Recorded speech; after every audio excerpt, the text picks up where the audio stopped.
My son called me yesterday. Pack your bags. I sold your house and your farm. Tomorrow I'm taking you to a nursing home. I was at the county clerk's office and calmly replied, I understand your rush, son, but you forgot something important. He yelled, What are you talking about, you old fool? I laughed loudly while stamping the document that had just saved everything I'd built in my life. In that moment, holding the phone with one hand and the stamp with the other, I felt a mixture of sadness and relief. The voice of my own flesh and blood, that boy I once carried on my shoulders, now spitting venom from the other end of the line. The clerk looked at me with an expression of shock and pity, but I didn't want anyone's pity. I just wanted justice. The document I had just stamped was my guarantee, my protection against the greed of the one I had taught to take his first steps. My name is Thomas Wilson. I'm 78 years old, born and raised in Oak Ridge, Kentucky.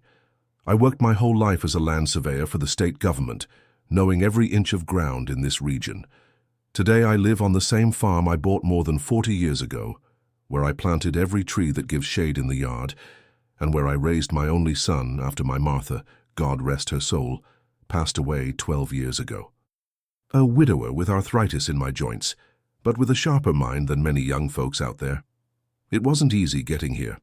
I worked hard to build what I have. When I started as a surveyor, I rode on horseback through farms under sun and rain, checking property boundaries, recording irregularities. I slept in barns, ate cold food on the road, spent nights awake organizing documentation. I saved money penny by penny to buy this piece of land. I paid for my son's college by selling fruit from the orchard on weekends. I renovated the house 3 times with the sweat of my labor. And when I retired, I thought I could finally rest and enjoy what I had built. But ambition has big eyes and sometimes lives under the same roof as us. Before continuing with my story, I'd like to thank the Grandpa's Voice channel for allowing me to share what I went through, and I ask you who are watching to subscribe to the channel, leave your like, comment where you're watching from and what time it is there, and share this video with someone who needs to hear this message. Every day there's a new story here on Grandpa's Voice from people like me who have a lot to teach from life's stumbles. What happened after that call made me understand that sometimes the wisdom of years is the only inheritance no one can steal from us. And that's the story I want to tell you now. I was born in a small wooden house by Eagle Creek in 1947. My father was a farmer and my mother a skilled seamstress, one of those who could make a suit without needing a pattern. We were 6 siblings, and I was the youngest. From an early age, I learned that paper was a serious thing. I watched my father keeping every receipt, every note, every document inside a cookie tin that sat on top of the wardrobe. Paper is like gold, son, he would say. Keep it safe and one day it will save you. And wouldn't you know, he was right. I studied as far as I could. In those days, a country boy who made it to high school was almost like a doctor, but I had a way with numbers and a memory people said was like an elephant's. I remembered everything, names, dates, places, document numbers. At 18, I took the exam for state land surveyor and came in 2nd place. It was my pride and that of my whole family. As a surveyor, my life was on the road. I woke before sunrise, grabbed my leather satchel that I got from my confirmation godfather, filled my thermos with coffee, and set out mounted on Thunder, a bay horse that accompanied me for 15 years. Later came the moped, and only in the 80s did I get my first pickup truck. The whole region knew me. Here comes Mr. Wilson to check the boundaries, they'd say, and I'd go with ruler, measuring tape, and the law at the tip of my tongue. My job was complicated. I had to verify if properties matched the size on documents, if nobody was moving fences, if conservation areas were being respected. Many people got angry. There were farmers who threatened me with shotguns, but I always did everything by the law, without favoring anyone. Over time, I earned respect. When I arrived somewhere, the owner would come with papers in hand.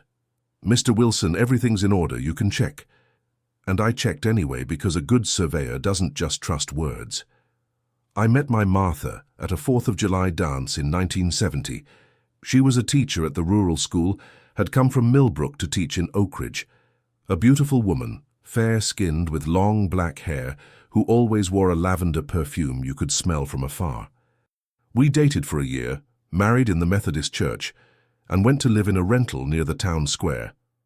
We worked hard, saving every penny, until in 1982 I managed to buy my piece of land. 5 acres with a spring, some old apple trees, and a simple house that needed renovation. Richard was born in 1975, our only son, a smart boy who from an early age liked nice things. When his friends asked for popsicles, he wanted ice cream. When others wanted bicycles, he dreamed of motorcycles. Martha spoiled him too much. She said she didn't want him to go through the hardships we went through. I tried to teach him the value of work, but it was hard to compete with a mother's love. We sacrificed a lot for him. When he reached school age, we enrolled him in the best private school in Oak Ridge, even though we had to tighten our belts. On weekends, I would wake up at dawn to harvest fruit from the orchard and sell it at the farmer's market. Martha baked cakes and homemade bread to supplement our income. During vacations, instead of resting, I took extra surveying jobs for farmers in the region, all to ensure that Richard had the best. When he got into law school at the University of Kentucky, we sold the old moped I had kept and a piece of land to pay for his dorm and books. Martha would go every week to take him home-cooked meals and clean clothes. She'd return late at night on the last bus. I worked overtime, accepted every kind of job that appeared. We economized even on sugar for our coffee to send money to Richard. It was during this time that I started my plant nursery. At first it was just a hobby, a way to occupy my mind after work. But soon I discovered I had a good hand for it. I started with common plants, ferns, snake plants, and peace lilies. Over time I specialized in native plants of the Appalachian region. I learned to make seedlings, grafts to care for each species. The nursery grew, and by the 90s I was selling seedlings to the city and to some farms in the region that needed to reforest degraded areas. The farm also improved. Gradually we renovated the house, built a barn, dug a well, all with much sweat and planning. Every brick in that place had a story. Every tree had been planted by our hands. When I retired in 2007, we already had a beautiful, productive, and valuable property. Richard graduated and began practicing law in Lexington. He met Caroline, a woman from Chicago who was also a lawyer. They married in 2005 in a celebration that cost 3 years of our savings. They wanted everything of the best. Catering from a famous restaurant, live band, magazine-worthy decorations. Martha said it was her dream to see our son getting married that way. So I agreed, even though I thought it was excessive. It was in 2013 that Martha left us. Cancer that took her too quickly. There wasn't even time to prepare ourselves. 1 month she was fine, the next she was hospitalized, and 3 months later, she was gone. It was like a piece of me had been ripped away. 43 years together, building dreams, and suddenly I found myself alone on that farm full of memories. The plants in the nursery were my salvation. While taking care of them, I talked to Martha, told her the news, asked for advice. It might seem like an old man's craziness, but it was what kept me going. Richard and Caroline would visit me once in a while, always in a hurry. He had opened his own law firm, was making a name for himself in the city. He started to change the way he spoke, dressed, looked at the simple things on the farm. During visits, he complained about the heat, the dust, the lack of good internet. Caroline complained about everything. She said she was allergic to everything in the countryside. It was about 2 years ago that I began to notice the strange questions. "Dad, where are the deeds to the farm? Dad, have you thought about selling this place and moving to the city? Dad, don't you think you're too lonely in this middle of nowhere?" At first, I didn't pay much attention, but when Richard brought a realtor friend for lunch without telling me, and the guy walked around the property, taking photos and making notes, I started to get suspicious. Everything became clearer after that realtor's visit. I noticed that my son had changed the way he talked to me on the phone. Instead of the usual quick calls, he started calling me every week, asking about my health, if I was taking my medications correctly, if I wasn't feeling lonely. At first, I thought it was a son's concern, that he had finally realized his father was aging, but I soon realized there was something behind that sudden interest. It was on a Thursday in March that Richard showed up unexpectedly at the farm. He arrived in a new car, one of those imported ones that cost as much as a small farm. He came alone without Caroline, which was rare. He even brought a box of sweets from the city, my favorites. He sat with me on the porch, drank coffee slowly, without looking at his watch as he usually did. He talked about the office, the cases, the trips. Then he cast the bait. "Dad, have you thought about how much work this farm is for you? All this maintenance, the plants, the animals. At your age you deserve rest, a more peaceful place with people to take care of you." I pretended not to understand where he was going. I talked about Joe, who came 3 times a week to help me with the heavy work. I talked about the nursery plants, which were my joy. I said I had never felt so good that the doctor himself had said I had the health of a 60-year-old man. Richard then changed tactics. He started talking about the financial difficulties he was facing, that competition in law had increased, that the big clients were going to other cities, that the office needed an urgent renovation. He talked about the expensive school for the children, the car financing, the apartment payments. He implied that he needed help but didn't ask directly. "You know I would never ask you for anything, Dad, but I've been worried about the future, about giving my children what you and Mom gave me." At that moment, my father's heart spoke louder. I offered help. I said I had some savings that I could lend him. He thanked me but changed the subject. He said it wasn't fair, that he would find a way. And then he dropped the bombshell. "Actually, Dad, I have a proposal. I have a businessman from New York interested in buying land in the region to build a resort.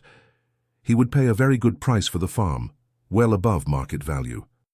With that money, you could buy a comfortable apartment in the city, close to us, and there would still be a good amount left for you to live comfortably." I confess that for a second it almost made sense. Me, old, alone on a farm, far from my son and grandchildren. The money would be good, and the idea of being close to family was tempting, but something didn't sit right. I asked how much the offer was. When he told me the amount, I was sure something was wrong. It was less than half of what the farm was worth, considering the prime location near the lake with its own spring and perfect documentation. "This value is way below market, son. If this businessman is really interested in building a resort here, he would pay at least double."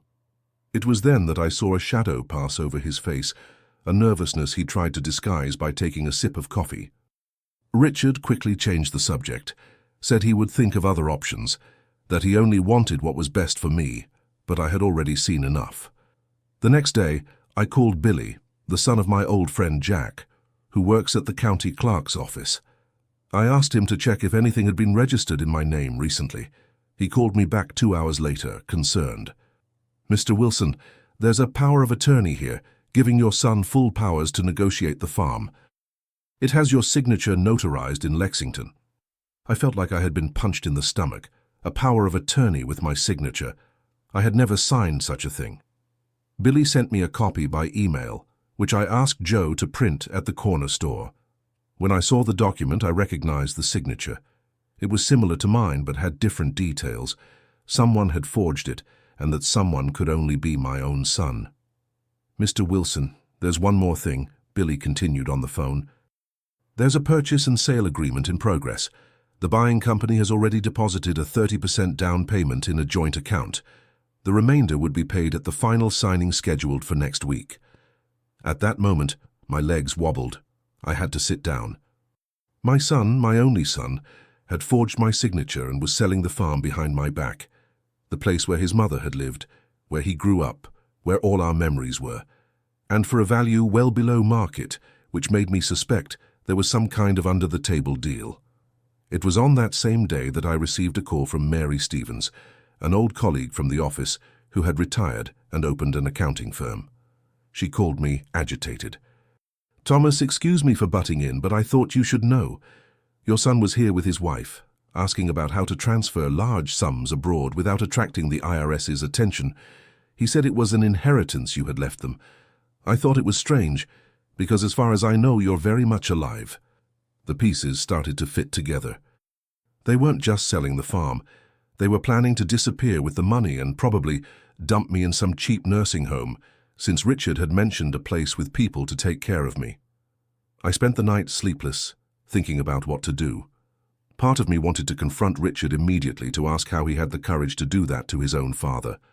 Another part wanted to understand where I had gone wrong in raising him, what I had done to deserve such betrayal.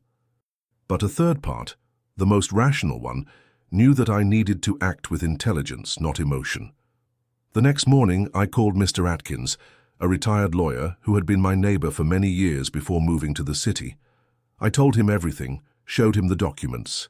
He listened in silence and then said, "Thomas, this is a crime. Document forgery, fraud, attempted embezzlement. Your son could get a few years in prison for this." I didn't want to see my son in jail despite everything, but I also couldn't let him rob me like that. Mr. Atkins advised me, "Let's do this. First, we'll file a restraining order at the courthouse, blocking any transaction involving the farm. Then we'll go to the notary to report the forged power of attorney. Finally, we'll notify the buying company about the fraud." We followed the plan to the letter. On Monday, early in the morning, I was at the courthouse registering the necessary documents. The clerk, who had known me for decades, was shocked by the situation. He took care of everything immediately, with priority. While we were there, finalizing the procedures, my cell phone rang.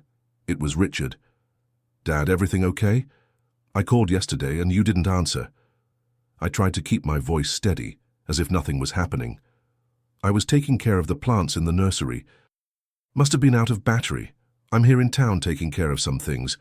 He seemed relieved. "Oh, good. Look, I'm thinking of coming there tomorrow with Caroline and the kids. I have some good news to tell you." "What good news, son?" I asked, already knowing what it was about. "We'll talk calmly tomorrow. Just pack your bags. I'll need you to come to the city with me. I found a great place for you to stay." That's when I couldn't pretend anymore. "Richard, you sold my farm behind my back." Silence on the other end, then a nervous laugh. "What are you talking about, Dad? Of course not.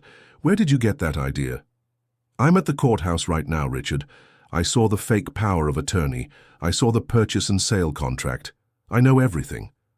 Another longer silence. When he spoke again, his voice was different, cold, calculating. "Look, Dad, I did this for your own good. You're not in a condition to live alone anymore. It'll be better for everyone. You'll have a comfortable place in the city with people your age. The money will be well managed. I'll invest it to guarantee your future." And forging my signature, was that for my own good too? "It was necessary. You would never agree to the sale. You're too stubborn. But at your age, you're no longer in a position to decide what's best." Those words cut me like a knife. My own son thought I was incapable, that I no longer had the right to decide about my own life and property. "Richard, I just blocked the sale at the courthouse. I reported the forged power of attorney. We've already notified the buying company about the fraud." That's when he exploded. "My son called me yesterday. Pack your bags. I sold your house and your farm. Tomorrow I'm taking you to a nursing home."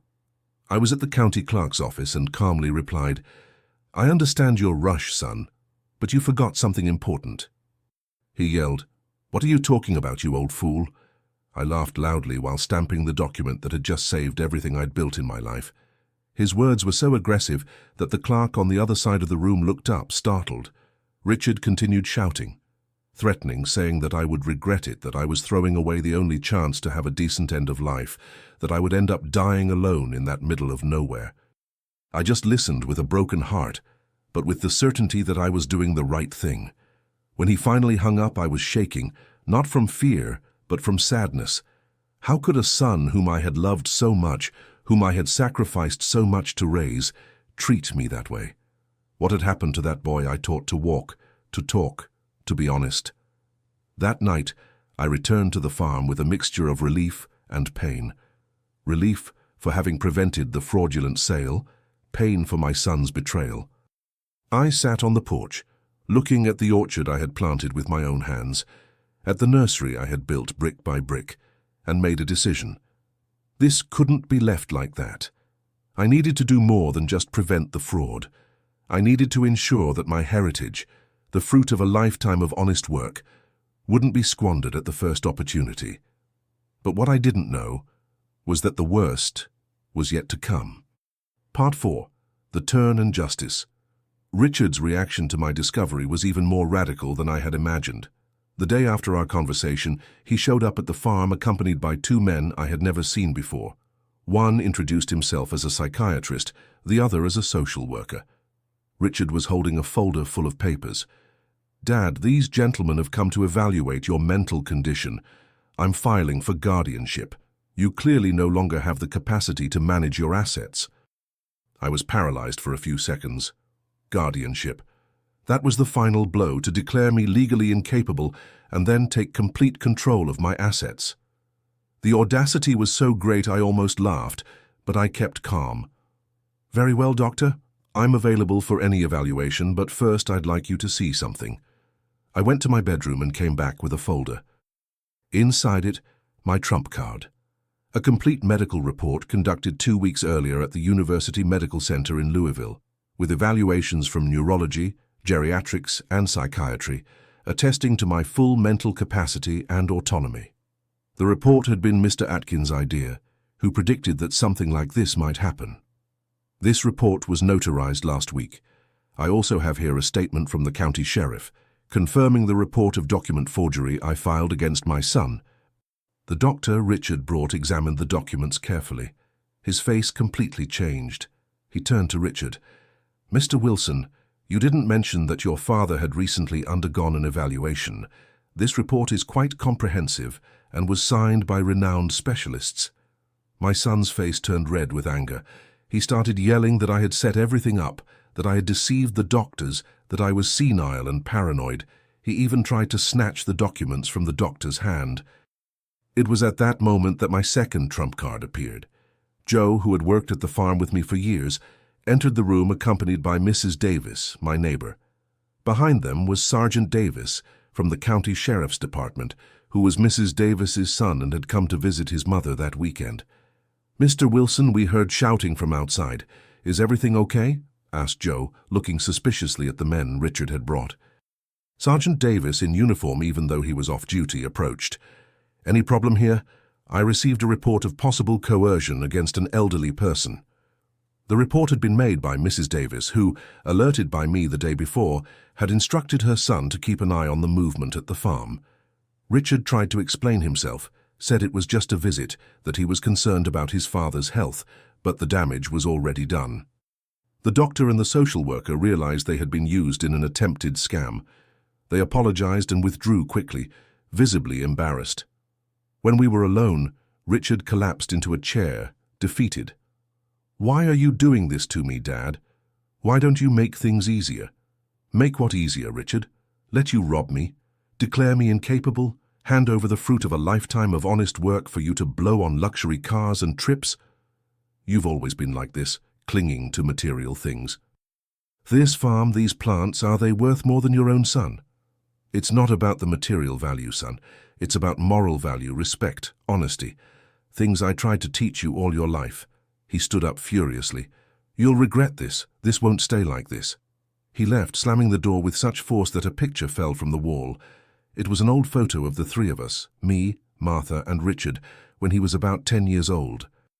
The glass broke into several pieces, like a premonition of what would happen to our family. In the days that followed, Richard tried everything.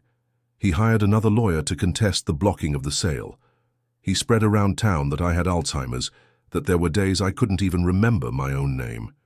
He even tried to bribe Billy at the clerk's office to release the sale. Nothing worked. Meanwhile, I didn't sit idle. With Mr. Atkins' help, I notarized a detailed statement about all the fraud attempts. I transferred part of my savings to a new account at another bank where Richard had no access. I installed security cameras on the farm with the help of Mrs. Davis's son and made the most difficult decision. I filed a formal police report against my son for attempted fraud and document forgery. The news spread quickly through small Oakridge. People looked at me with a mixture of pity and admiration when I went into town. Many came to tell similar stories of children who tried to take houses from elderly parents, of inheritances disputed before death, of families destroyed by greed. I realized that my story, unfortunately, was not unique. The last straw came 2 weeks later.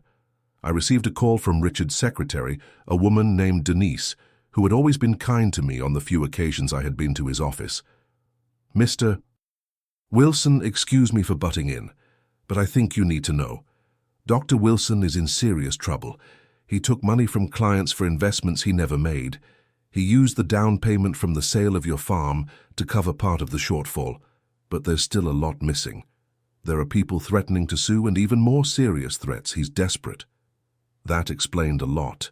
The rush to sell the farm, the anger when I prevented it, the increasingly desperate attempts. It wasn't just greed, it was desperation. My son was drowning in debt, probably the result of a life of ostentation beyond his means. Even after everything he had done, my father's heart ached. I couldn't abandon my son, no matter how bad his behavior had been, but I also couldn't simply hand over everything I had built in life to cover deficits caused by poor management and dishonesty. I called his office, asked to speak with him. Denise said he wasn't there, that he had traveled to Chicago to try to solve some problems. I left a message for him to call me urgently. That afternoon I received an unexpected visit. It was Caroline, my daughter-in-law, accompanied by my 2 grandchildren, Peter, 14, and Clara, 11. It was rare for her to come to the farm, even rarer to bring the children. She seemed nervous, with deep shadows under her eyes. "Thomas, I need to talk to you. The children can stay in the orchard while we talk." As soon as the grandchildren left, she collapsed on the sofa, crying. "I'm desperate. Richard has been gone for 3 days. He took our savings, the credit cards, even the jewelry I inherited from my grandmother. He left a note saying he would fix everything, that he would be back soon, but he doesn't answer the phone." She then told me that only at that moment had she discovered their real financial situation. The gambling debts, the loans in the firm's name, the client's money that had been misused, and the attempt to sell my farm without my consent. "I swear I didn't know anything, Thomas. Richard always handled the finances. He said I didn't need to worry." I believed him. As much as I had my doubts about how much she really knew, I couldn't help but feel compassion, especially for my grandchildren, who were blameless. "What are you going to do now, Caroline?" "I don't know.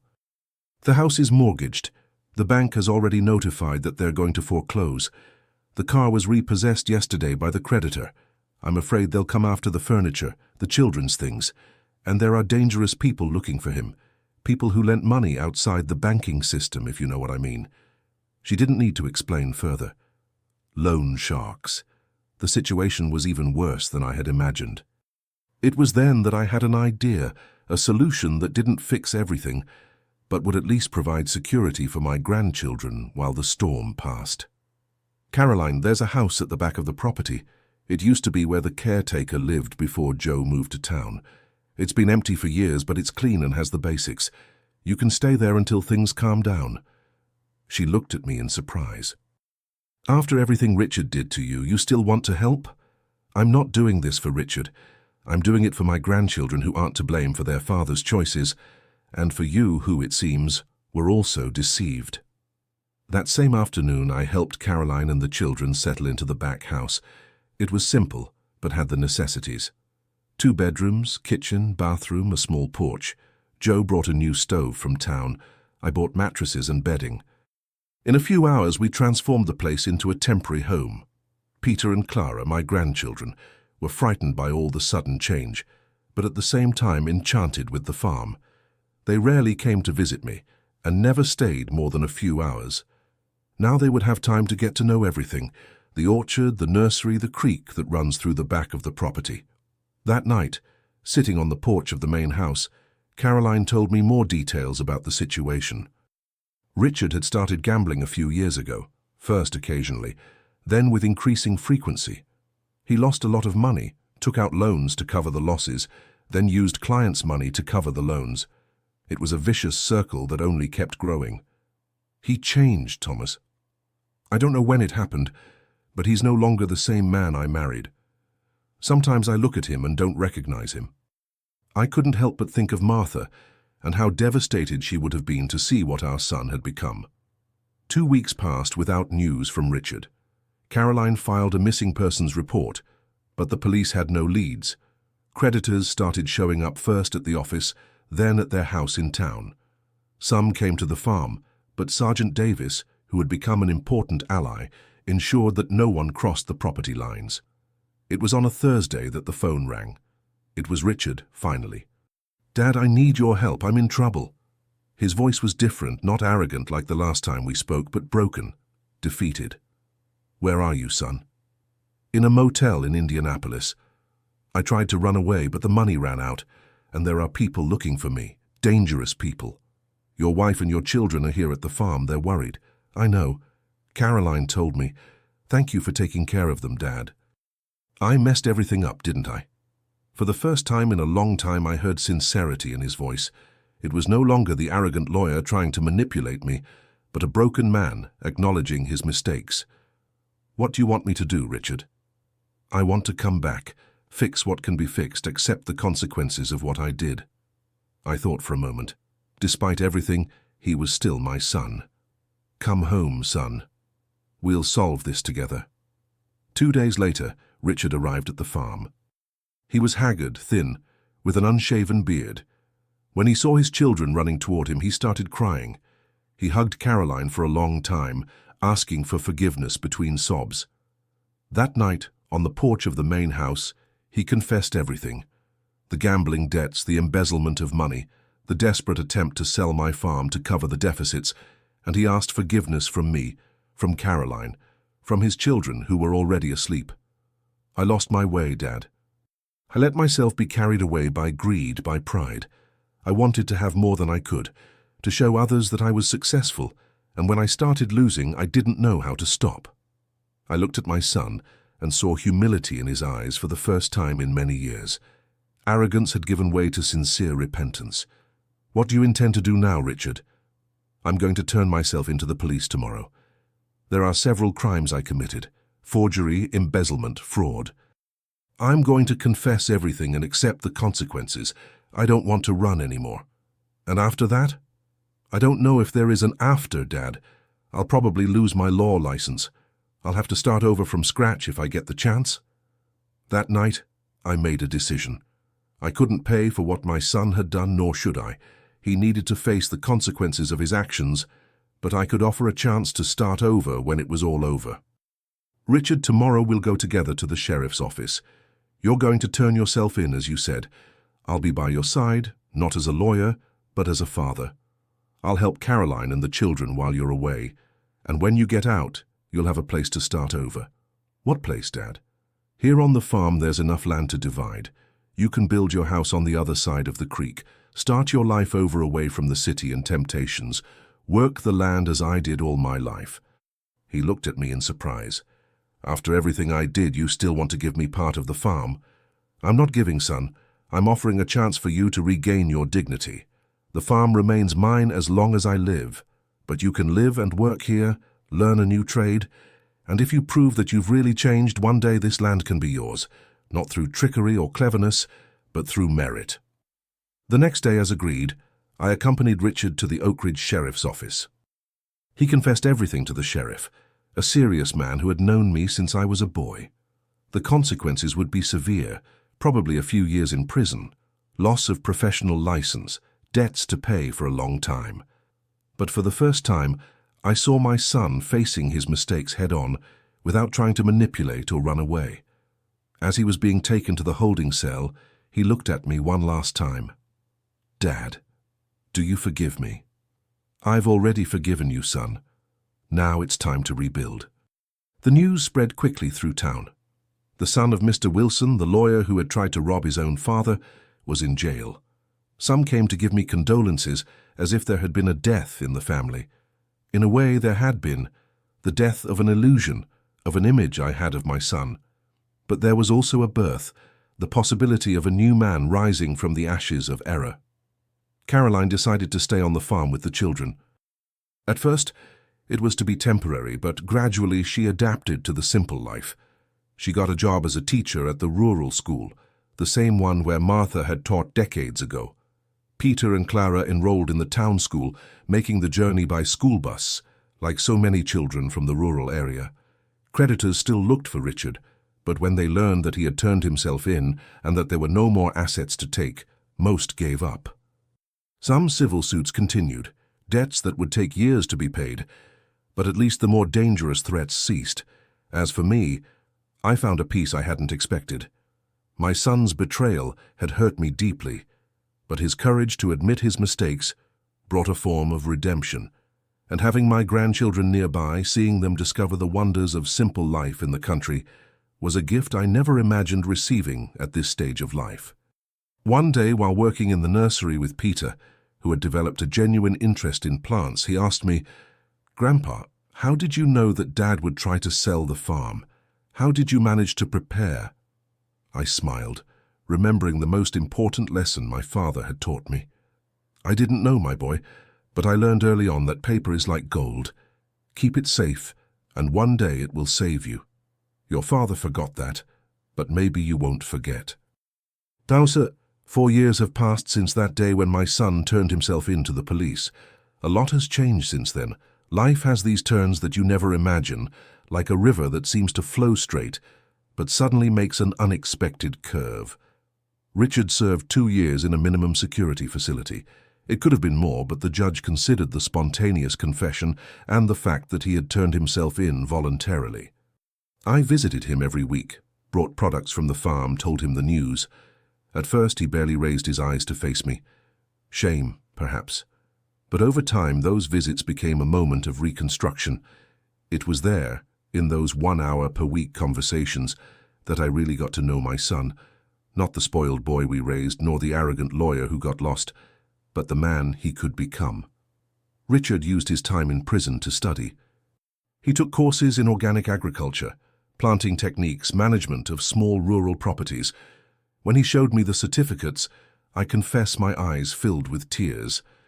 I saw there not only a genuine interest, but a request for reconciliation. He wanted to learn what I knew, wanted to understand my world. Caroline and the children continued living on the farm. The back house was expanded, renovated. What was once a temporary place became a real home. Caroline adapted well to the life of a rural teacher. She had a vocation for it, just as Martha had. Peter, my oldest grandson, became my right-hand man in the nursery. He has a good hand for plants, knows each species by its scientific name. Clara, on the other hand, leaned more toward the artistic side, spending hours drawing the flowers, the trees, the birds that visit the farm. A talent I didn't know existed in the family. Richard got out of prison 2 years ago. As we agreed, he built a house on the other side of the creek. Nothing luxurious, a simple construction, but beautiful and functional. He himself helped raise the walls, set the tiles. Manual work he would have despised before, but now did with pride. Caroline and the children moved there as soon as it was ready. A new phase was beginning. As I had imagined, he lost his law license. The Bar Association revoked his registration for unethical conduct. It was a hard blow, but a necessary one. A man needs to face the consequences of his actions to really change. Instead of practicing law, Richard started working with me in the nursery, learning the trade he had despised for so many years. At first, it was strange to see those hands that had previously only known pen and keyboard, now calloused from the soil, but gradually he developed a taste for it. A year ago, we started expanding the nursery. It's no longer just an old man's hobby. It has become a family business. We increased the variety of seedlings. We began supplying reforestation projects in the region. Richard brought new ideas, set up a website, organized the administrative part. I contribute with experience, knowledge of plants, the cycles of nature. It's a partnership I never imagined we would have. The debts from the past still exist. Every month, a part of what we earn goes to paying creditors. It will take years until everything is paid off, but Richard insists on honoring every cent. He says it's part of his redemption, the process of rebuilding his dignity. The most surprising thing was seeing how life on the farm transformed my grandchildren. Peter and Clara grew up free, in contact with nature, learning values that the city would hardly teach. Peter has already decided that he wants to study agronomy, to continue the work we started. Clara dreams of being a biologist or an artist. Either way, she says she wants to paint the life that exists in plants. Hearing this fills me with pride and hope. As for me, I feel a peace I didn't imagine possible after that betrayal. Of course, there were difficult moments, nights when I wondered where I had gone wrong in raising my son, days when the hurt still weighed on my chest. But time and the genuine transformation I saw in Richard, healed these wounds. Today, at 82, I wake up every morning and feel gratitude. Gratitude for being alive to see my son find his way again. Gratitude for having my grandchildren growing up close to me, learning the value of the land, of honest work. Gratitude for having had the strength to face that difficult situation instead of simply giving in. If I could go back in time and talk to that Thomas from 4 years ago, frightened by his son's betrayal, I would tell him, "It will hurt, but it will pass, and what will come after will be better than you imagine." Life has taught me many things in these 82 years, but perhaps the most important lessons have come precisely in the most difficult moments. I learned that forgiveness doesn't mean forgetting the mistake, but giving the chance to build something new from it. I learned that sometimes we need to lose something to find what really matters, and I learned that no matter how hard a betrayal is, it doesn't have the power to define an entire life, an entire relationship. Richard told me the other day, while we were planting seedlings in a new bed, "Dad, sometimes I think I needed to lose everything to understand what really had value." These words kept echoing in my head. How many people spend their entire lives accumulating things, status, appearances, without ever understanding what really has value? My farm remains mine, as I promised. But now it's much more than a property. It's the center of a reunited family, the stage of a redemption story. One day when I'm gone, I know it will be in good hands, not because of a paper at the courthouse, but because I planted something much more lasting than deeds. I planted values, examples, lessons that I see flourishing every day. To those who ask me if all the suffering was worth it, I answer without hesitation. It was. Not for the happy ending that doesn't always happen in stories like mine, but for the journey, for the learnings, for the chance to see that even in the darkest situations, there is the possibility of light. And if there is one piece of advice I can leave for someone going through something similar, it is this: don't let hurt define your actions. Use the wisdom that years have given you to protect what is yours. Yes, but always leave a door open for true reconciliation.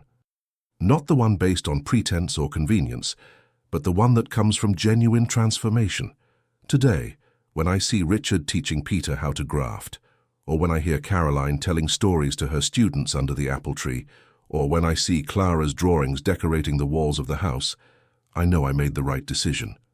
It wasn't easy, it wasn't without pain, but it was the path that allowed all of us to grow. As that old saying my father used to repeat goes, "A good tree, even after being cut down, can still sprout again."